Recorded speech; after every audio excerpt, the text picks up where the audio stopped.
चलो lecture start करते हैं। पिछले लेक्चर में हमने जो देखा था क्या था वो सुफिशिएंट का। इसके बाद स्टार्ट करेंगे नवाब ऑफ द अवध, ठीक है। उसके बाद बंगाल का देखेंगे, उसके बाद जो फॉरेन ट्रेवलर आए थे वो देखेंगे, उसके बाद एक और लेक्चर होगा, उसके बाद खत्म हो जाएगा तुम्हारा मेडिवल हिस्ट्री। ओके चलो चलते हैं अवध के बारे में। पहले बात अवध का जो जो इम्पोर्टेंट चीज़ है वो बता देता हूँ, ठीक है। यहाँ से लिखो अवध का एंशियंट नेम, अवध का एंशियंट नेम, अवध का एंशियंट नेम था कोसाला।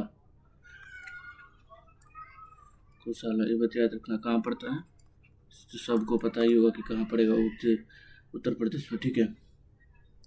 और ये किस रिवर के किनारे पड़ेगा, तो है गोमती रिवर,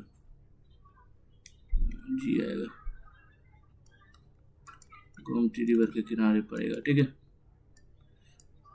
याद रहेगा, ठीक है। चलो आप एक एक करके रूलर के बारे में पढ़ते हैं, इससे ज़्यादा इसमें पढ़ाने के लिए है नहीं। अवध का कैपिटल पूछ ले तो यही है, कैपिटल है ये उद या फिर अवध, दोनों में से जो बोलना है बोल दो, ठीक है। अब चलो रूलर के बारे में पढ़ते हैं। नवाब ऑफ अवध, सबसे पहले नवाब थे सादत अली खान, ठीक है, सादत अली खान। आजा, इसमें पहला पॉइंट ये याद रखना कि ये फाउंडर थे, ठीक है, फाउंडर ऑफ अवध। कब पूछ ले तो वो है 1739, ठीक है, याद रखना। अब आ जाओ दूसरा रूलर शुजाउद्दौला, शुजाउद्दौला, शुजाउद्दौला, ठीक है। इसका टाइम पीरियड याद रखना क्योंकि इस टाइम पे इसने गड़बड़ किया था, इसके लिए बोलना, ठीक है, शुजाउद्दौला। चलो पहला पार्ट इसका ये याद रखना कि ये थर्ड अवध रूलर था, ऐसे बता रहा हूँ, याद रखने की जरूरत नहीं है, ठीक है। और ये इन्होंने सपोर्ट किया था किसको, बताता हूँ।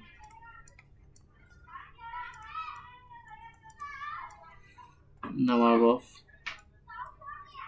बंगाल को, और किसको, मुगल एम्परर जो शाह आलम सेकेंड थे उनको, शाह आलम सेकेंड को। कहाँ, बैटल ऑफ बक्सर में। कब हुआ था मैं अभी बता देता हूँ, ये हुआ था आपका 1764 में, ठीक है। इन्होंने सपोर्ट किया था, ये बात याद रहेगा। और इनको दफनाया गया है कहाँ वो याद रखना, इनको बरीड किया गया है गुलाब बारी में, जगह का नाम है गुलाब बारी। ये कहाँ पड़ता है, तो ये आपका पड़ता है फैजाबाद, उत्तर प्रदेश, ठीक है। अब आ जाओ थर्ड रूलर असफउद्दौला, असफउद्दौला, असफउद्दौला।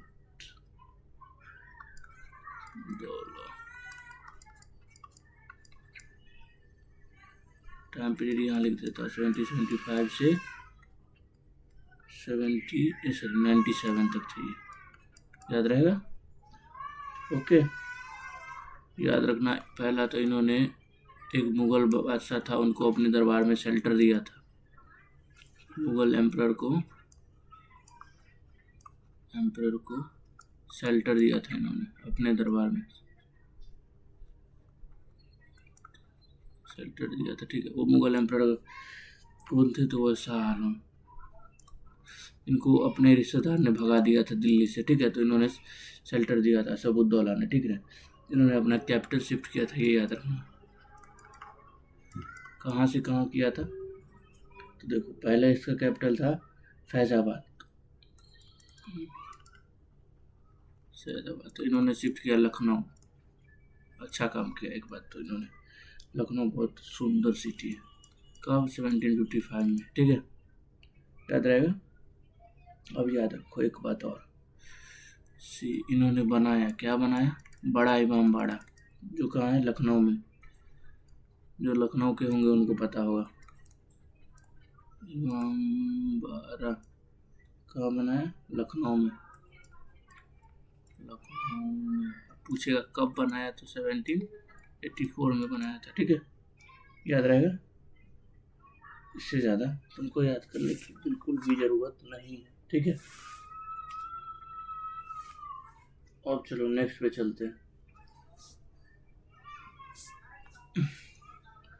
मोहम्मद अली शाह। देखो जो इम्पोर्टेंट है वही पढ़ा रहा हूँ, बाकी तो इसमें बहुत सारे, हद से ज़्यादा तुम याद करोगे पागल जाओगे। मोहम्मद अली शाह सब पढ़ूंगा तो तुम पगला जाओगे। इससे अच्छा जितना है उतना ही पढ़ो, जो इम्पोर्टेंट है। और एक बात हमेशा याद रखो कि क्या बोलते हैं, जीके जीएस कभी ख़त्म ना होने वाला चैप्टर है। ठीक है, कितना भी पढ़ लो कुछ ना कुछ रह ही जाएगा। इनके बारे में याद रखना, ये 63 साल तक राज किए थे। ठीक है, ऐसे बोल रहा हूँ। और इन्होंने बनाया था छोटा इमामबाड़ा।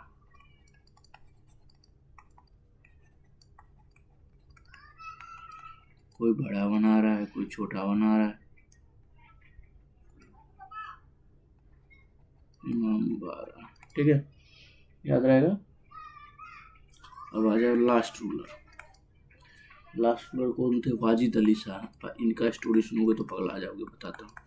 वाजिद अली शाह, इनका टाइम पीरियड लिख दो, 1847 टू लास्ट 1856। पहला इनके बारे में याद रखना, ये लास्ट रूलर थे अवध के, रूलर ऑफ अवध। ठीक है, और दूसरा याद रखना इनके बारे में कि इन्होंने एक बुक गिफ्ट किया था। ठीक है, किसको किया था, बताता हूँ किसको किया था। पहले लिखो कौन सा बुक था। वो बादशाह था, बादशाह नामा बुक था। ठीक है,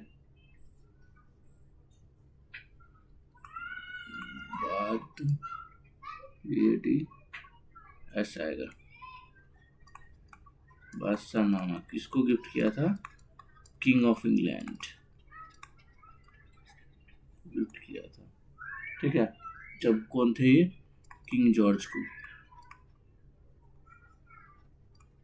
जॉर्ज को इन्होंने गिफ्ट किया था। ठीक है, जब वो आए थे इंडिया में, कब, 1799 में।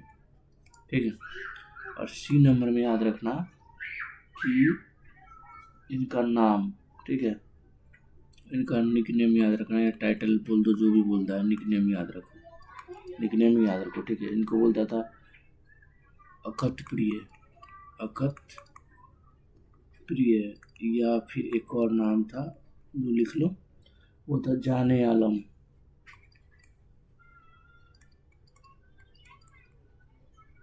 और 2 पॉइंट है, मैं कहाँ बता दूँ, आगे बता देता हूँ। ये देखो डी में लिखो कि लॉर्ड डलहौजी, डलहौजी लिखो यार, जो जिन्हें अवध को कैप्चर कर लिया था इन द ईयर 1856 में। क्यों, क्योंकि इन्होंने बोला था कि जो अवध कैपेबल नहीं है खुद ब खुद फंक्शन करने के लिए। ठीक है, कैपेबल नहीं है, कैपेबल नहीं है। ठीक है, और लॉर्ड डलहौजी ने एक और बात बोला था अवध के लिए, क्या था पता है, वो देखो ये था कि अचेरी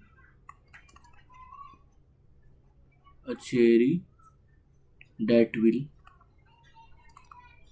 will drop into our mouth one day, a cherry that will drop into our mouth one day। ये बोला था लॉर्ड डलहौजी ने अवध के बारे में कि एक ना एक दिन इसको तो गिरना ही है, और सच में साले ने गिरा ही दिया। ठीक है, अरे यार एपोस्ट्रोफी लगा लो। ठीक है, और ABCD। एक बात और इनके बारे में याद रखना, एक पोयम इन पे लिखा गया है, उस पोयम का है लेमेंट ऑफ द डेड, या फिर the song has gone out of the body. लिखो लेमेंट, सॉन्ग लिखो, the life has gone out of the body. ये एक सॉन्ग था या फिर लेमेंट बोलो, लेकिन इनकी दुख भरी कहानी जो इनके ऊपर लिखा गया था। ठीक है, याद रहेगा। अरे इनके बारे में एक अच्छा स्टोरी है कि जब इनको ब्रिटिश पकड़ने आया तो इनके पास चप्पल नहीं था। इनके पास मतलब चप्पल था लेकिन दूसरी जगह रखा हुआ था, मुजरा दिख रहे थे।